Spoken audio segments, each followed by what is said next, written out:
This is the old school traveler.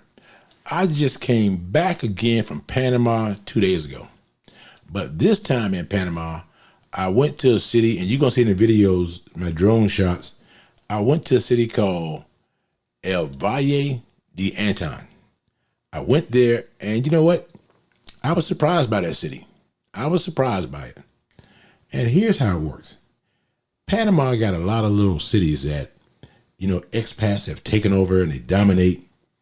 And I'm trying to find a place that is not like that in Panama, because I can give a damn less about the expats. Not something I want to be. If I go a different city, I don't want to be in the States. You pay to go overseas, all that money for airline tickets and hotels and whatever have you, just to be around the same people that you really don't like here. So why would I do all that? So let me tell you, El Valle de Anton, they call it El Valle there. That's what everybody calls it. It's a nice place. It's a very, very, very nice place. It's a hidden gem. It's a place that is going to surprise you. It is going to surprise you. And from what I gather, and the videos will show that, that's where all the wealthy Panamanians go to get away from everybody else, unless you want to go to the beach. That's where the wealthy Panamanians go to get away from the expats, because they got some large houses, they got some large lots. Now, it's up in the mountains a certain degree. It's not like Boquete way up there, but you go there and they got a little everything for you. And I'm gonna tell you the good side. The good side, the lots are large. The prices for rental properties are cheap. Way cheaper than Panama City or Boquete or Coronado. Certain places and stuff. But let me tell you, one thing that don't get caught up in the tourist stuff, because tourist stuff is gonna cost a lot more than the average Panamanian can afford. But yet they know the tourists can afford that. El Valle is they have a market there. They have a market that everybody raves about. But I noticed something about the market that was kind of strange. So I decided to go to the market. What I noticed, you got some expats there. Not a lot. Percentage wise, maybe 5%, which is great for me. And but here's the thing. You got some expats there, and I go to the market, and the prices are inflated, way inflated. Now this is a market, and I'm thinking this market is for the locals, and that's where they shop, that's where they do all their things at. That's what I'm thinking. But when I go in there, the market is not very big. It's about maybe let's say about 25 feet deep and about 50 feet long. But I noticed that none of the locals there were buying anything. The only locals I seen there were the ones selling stuff. Some look like they're indigenous or whatever. The only locals I seen were people selling stuff. Everybody else I seen was a foreigner. So that told me quite a bit. That market is not designed for the locals. It is designed and priced for the foreigners. Because I've seen some things that even Boquete, when I went to an indigenous market, I seen some things that were crazy price wise. And then you see the market in El Valle is the exact same. I'm like, I don't see any locals outside of those who are selling things, and I see them as foreigners. And even if you're a foreigner and you think you got a good price, you got cheated. So I did notice that quite a bit. And so, I said, okay, they got the gringo price. And see, when I travel, I really want to go where the locals go. Not so much the pricing, but I want to compare. I do know the pricing is going to be different. It's going to be a trip. But, there's things that you just want to compare. So I noticed that right away. And so, of course, I didn't buy anything. I ended up going to a supermarket, that I knew was in Panama City. That was in every city I went to, the supermarket called Supermercado Rey, Rey. Yeah. And so I ended up buying a lot of things there. And the market is kind of like these farmer markets in the States. They're going to big stores and buying stuff and charging you more and give you the illusion that you're helping the locals. No, you're not helping the locals at all. The locals are just cheating. They're just cheating the shit out of you. That's what you're doing. Like farmers market in America, they go to Costco, buy grapes, and they cut them up and tell them, look what I grew. And you know damn well he didn't grow grapes because he lived in an apartment. You already know that. So that's kind of, but the old school traveler been around long enough to know all that kind of stuff. So at Valle, I'm going to tell you what I like about it. The city is very, very, very flat. And now the reason, I don't care if it's up and downhill. I walk all the time. I do a few miles a day. But the reason I like it was flat, because I rented an e-bike. And that saved from the battery dying, from me not going up and down hills, hitting the brakes and everything else. So that made it fun. And the videos I'm gonna show you with me on the, me on the e-bikes. And it's a city that I can live in, because every major thing I need, I know I can't get it there, but I know Coronado is not far. I know it's not far. It's only like maybe 40-minute ride. So, which is not a bad deal. That's kind of like living in the States, on a Saturday, going to the mall. It's going to take you 20, 30 minutes no matter what. But I did see a few very, very old expats. One guy was American, one guy was Canadian. But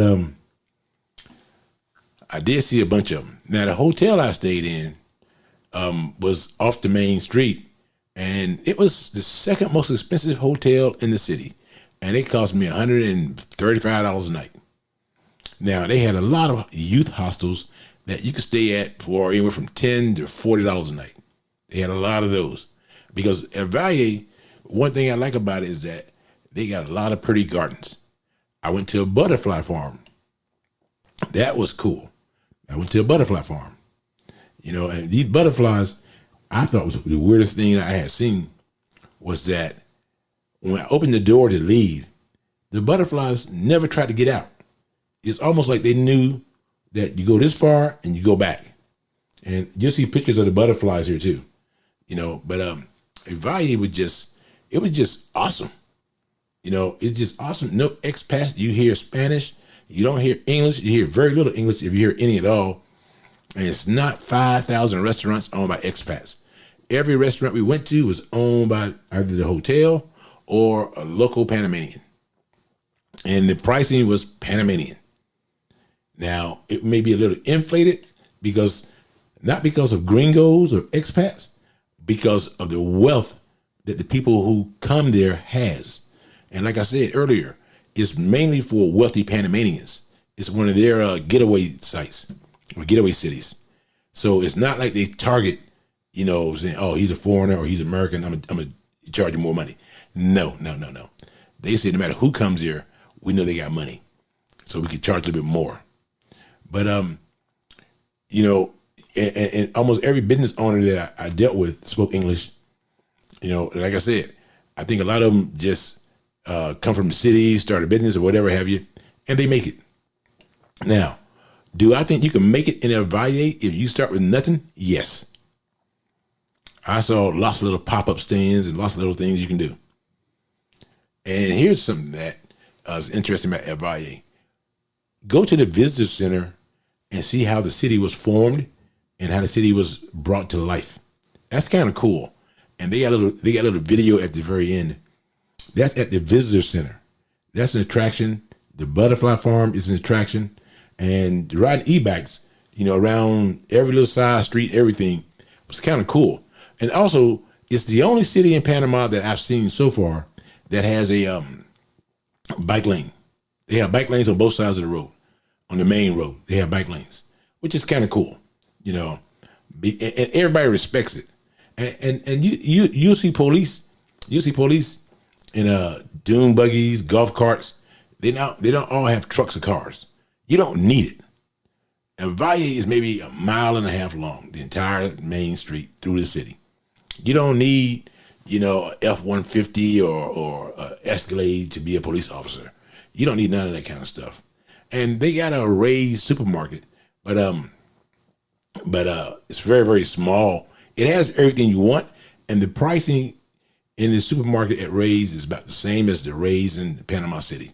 It was maybe a couple pennies difference. It wasn't drastically changed, like Boquete and some other places I've been to.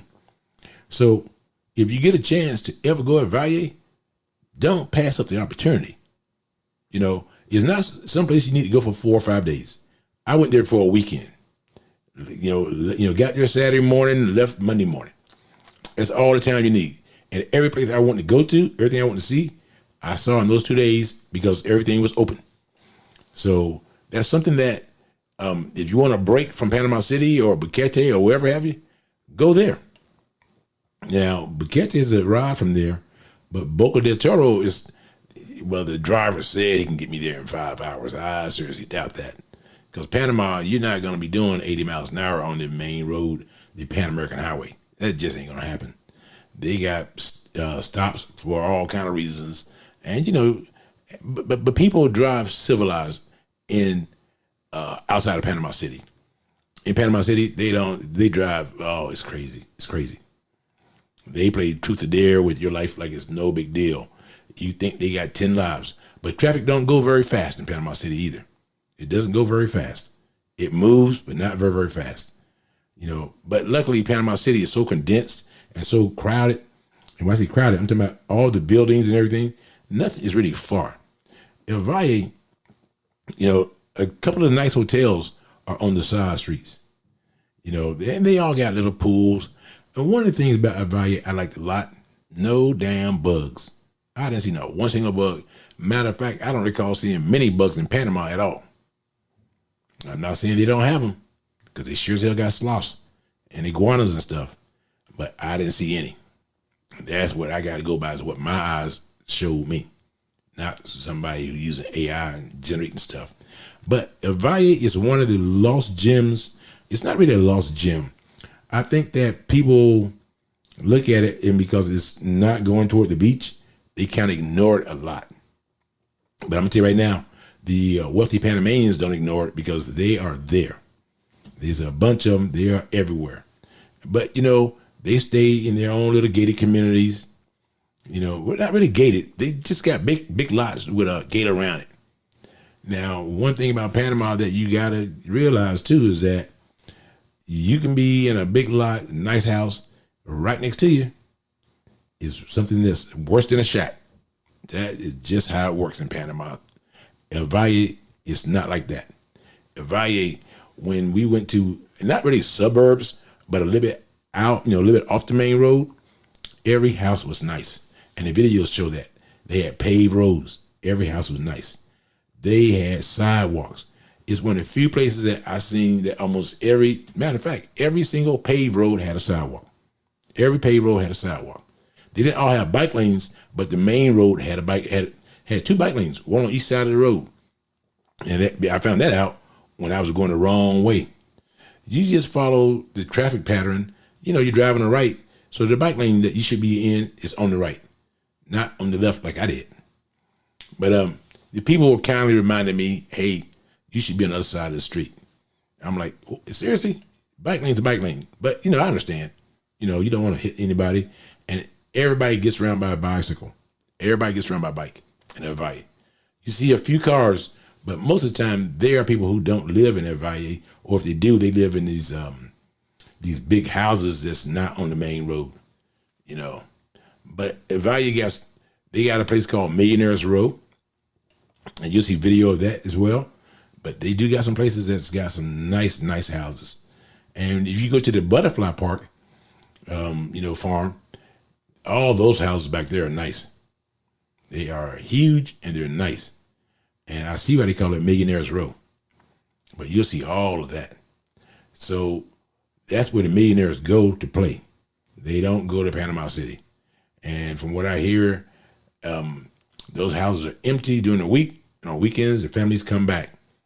And they got quite a few schools there too. Now I know some are private, I know some are public. The public schools got blue painting on them. So that's kind of like a giveaway. But, we kind of gave ourselves a self-guided tour, while we was there. And we really enjoyed El Valle, but do not shop at the market. That still pisses me off. And I'm going to do a video about the truth about Panama. See, everything I show you, everything you see is something I shot my cameras. I see with my eyes. Every single thing there is. Unlike a lot of people who use other people's graphics or get paid to lie to you. And, like I said, everything in El Valle was not perfect, but it's as close as I've seen in Panama. Yeah, it's as close as I've seen in Panama. I really enjoyed staying there. The hotel, tell you about, El Valle is not handicap friendly. No. They don't even have ramps for wheelchairs. No. If you're fat, you just gotta walk, take steps. You are definitely gonna lose weight. If you're fat, you're gonna lose weight. That's just how it rolls there in the Valle. But I say that, but here's the deal. The bike lanes, the 2 lanes, on both sides of the road, they got ramps for bicycles to go down and up.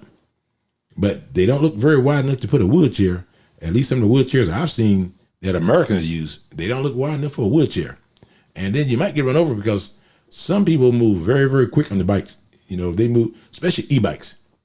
I was going up to 30 miles an hour, on a e-bike, But like I said, you go there, you spend a weekend, you're going to see everything you want to see. Really only 2 or 3 things to see. But I say that, but I didn't go up in the mountains, though. And everybody says that's where the nature trails and all that. I wanted to, but I really didn't have time to because I had paid a certain amount of money for the e-bikes, and I wanted to get my money out of what I paid for the e-bikes. Now, the e-bikes, they will negotiate. They're going to tell you something crazy like $40 for an hour and a half. I was renting a bike for the whole day for $20 damn. For the whole day for $20. They're going to give you some crazy price. And the guy speaks perfectly good English. But he is not going to let you walk out of there either. He is not going to let you walk out of there without getting a bike. He is definitely going to try and talk you into it because he needs business. He has a lot of bikes, and I didn't see anybody with an e-bike outside of us. I didn't see nobody else with an e-bike. And he done bought them and paid for them, and I know he wants to make some money.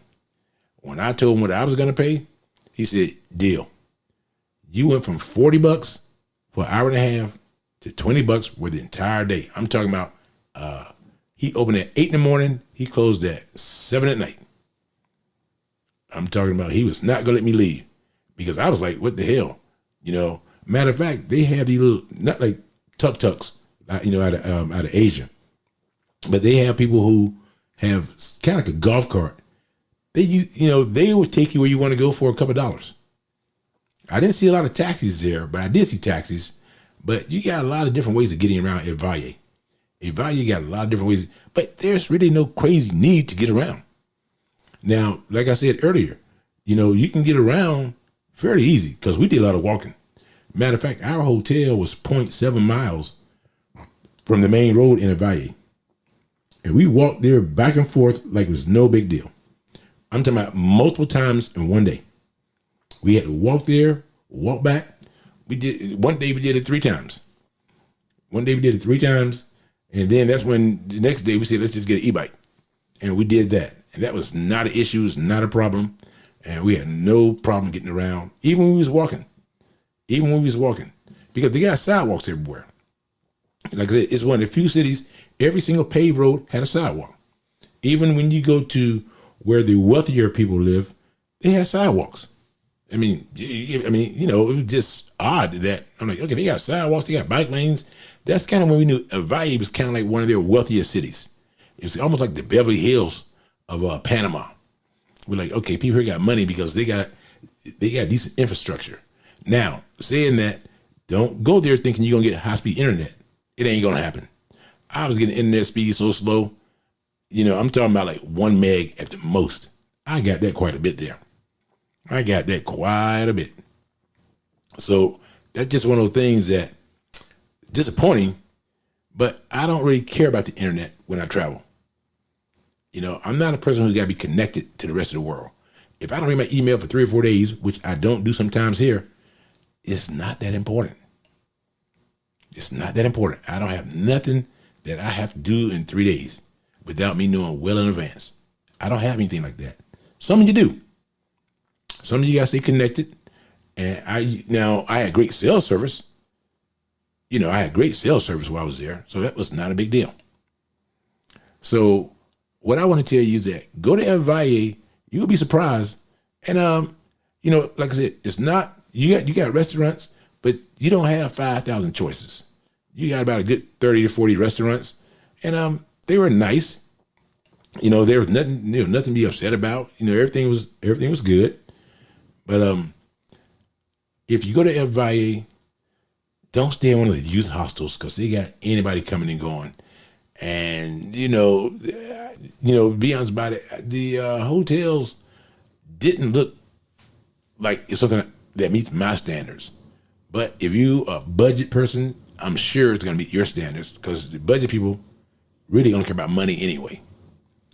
So this is Old School Traveler telling you about Valle De Anton, Panama. You got to go there. You'll enjoy it, and it's fun. It's easy to get to from Panama City. It took us maybe at the most 2 hours, maybe 2.5.